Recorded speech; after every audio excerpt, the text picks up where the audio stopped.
सुबह कब की हुई, पूजा पाठ कर लिया, नंद आई है और आज ही इसने जानबूझकर देरी की।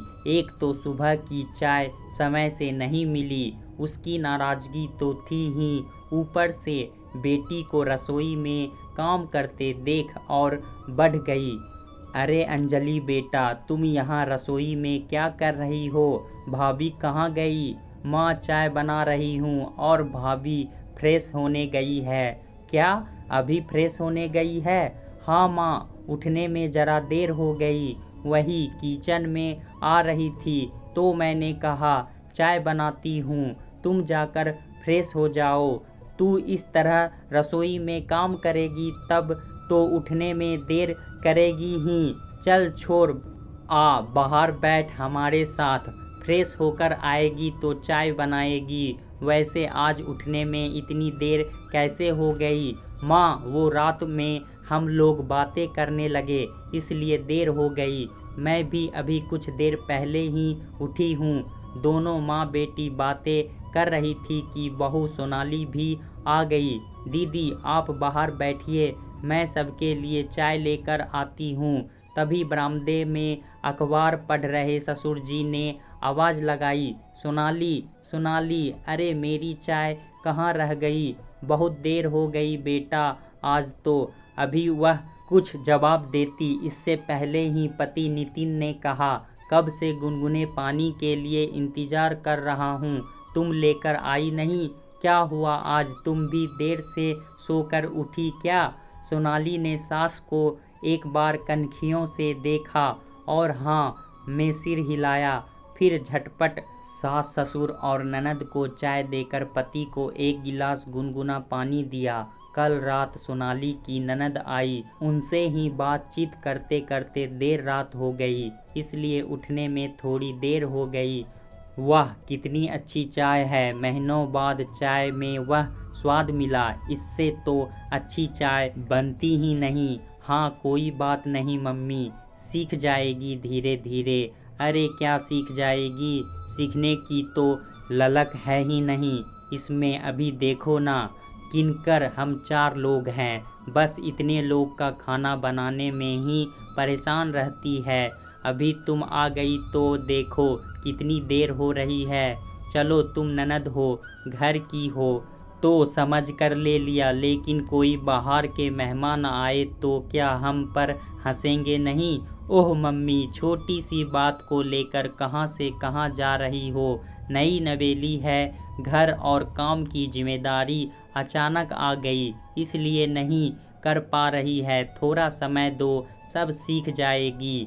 तभी सोनाली आ गई। दीदी नाश्ते में क्या बना दूं आपके लिए? पूछ क्यों रही हो? जो सबके लिए बनाओगी वही मैं भी खा लूँगी। बहू मैं तो कहती हूँ कुछ हल्का फुल्का नाश्ता बना दो और लंच की तैयारी जल्दी करो, तुम्हें काफ़ी समय लगता है इसलिए बोल रही हूँ। और हाँ, लंच में अंजलि की पसंद का सब बना देना। जी माँ। सोनाली नाश्ता बना लो, फिर लंच हम दोनों मिलकर बना लेंगे।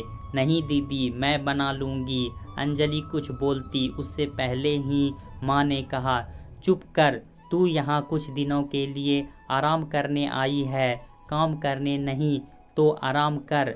आज तू है तो मदद कर देगी, कल को कौन करेगा? मुझसे तो नहीं होने वाला। अंजलि माँ की बात सुनकर मुस्कुराने लगी। सोनाली ने सबके लिए नाश्ता बनाया। लंच बनाने में अंजलि ने भी मदद की। दोपहर को खाते समय सासू माँ फिर नाराज हो गई। ना दाल में तड़का बराबर लगा है, ना ही कोई स्वाद है, सब्जी भी बेस्वाद है। शादी को 3 महीने हो गए, रोज बताती हूँ फिर भी आज तक ढंग से खाना नहीं बना। पता नहीं कब सीखेगी, मुझे तो लगता है यह सीखना ही नहीं चाहती।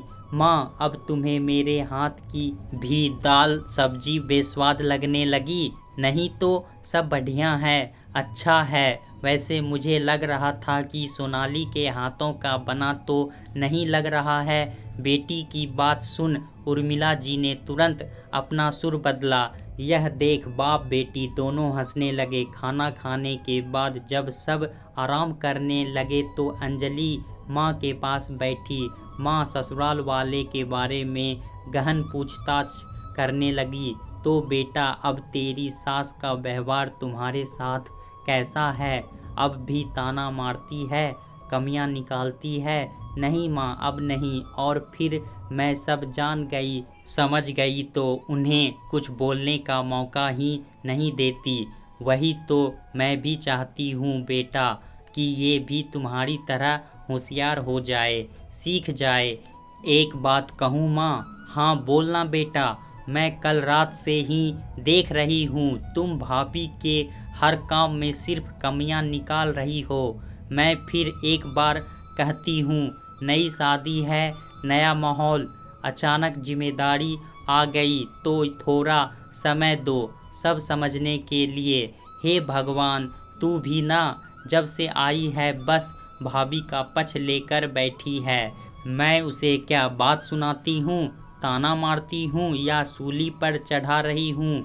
जो भाभी के लिए इतनी चिंता हो रही है, परेशान हो रही हो।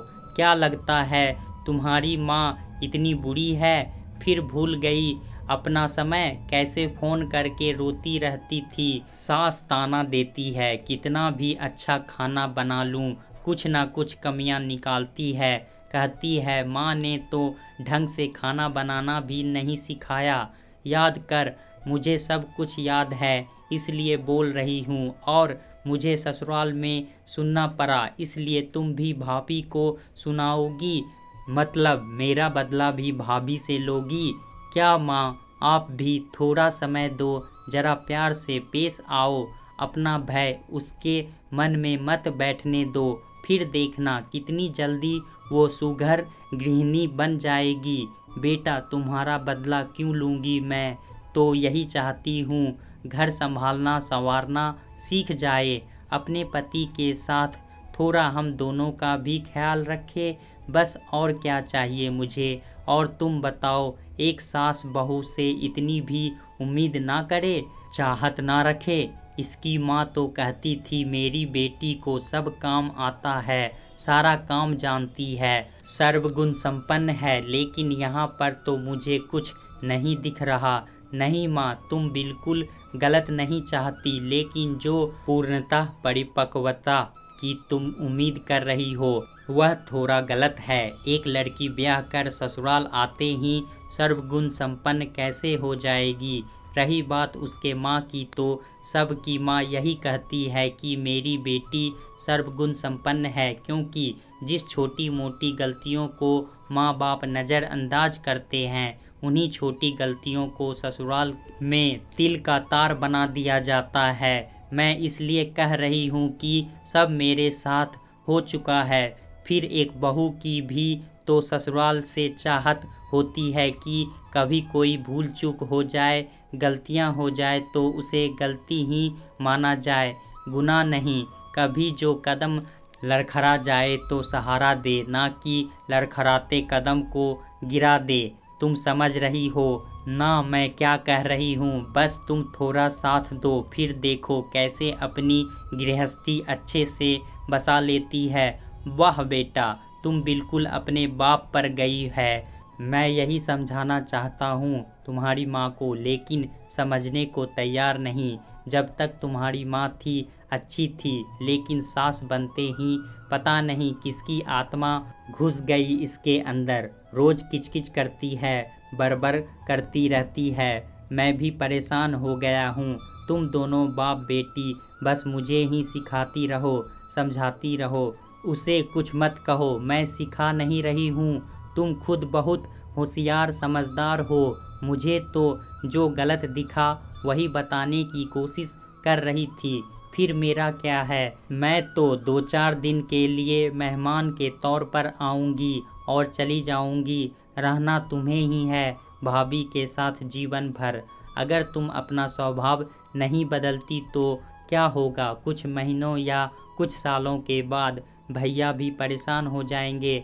फिर हो सकता है वह तुम्हें छोड़ पत्नी को लेकर अलग हो जाए। फिर क्या करोगी, अकेली पड़ जाओगी। इससे तो अच्छा है थोड़ा सा अपने स्वभाव में बदलाव लाओ और मिलकर रहो। अब उर्मिला जी गंभीर होकर सोचने लगी। तुम दोनों ने बिल्कुल सही कहा, मैंने तो कभी इस तरह सोचा ही नहीं।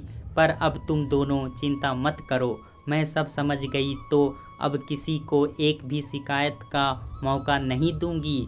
सोनाली माँ की बात सुन मुस्कुराते हुए माँ के गले लग गई। दोस्तों, कई बार सास उन सारी चीज़ों को दोहराना चाहती है जो उनकी बेटी ने ससुराल में सहा है। रचने बसने ना देकर उन पर अनचाही जिम्मेदारियां तो उन्हें थोप देना शुरू कर देती है और उनके कामों में कमियां निकाल उन्हें सुनाती रहती है।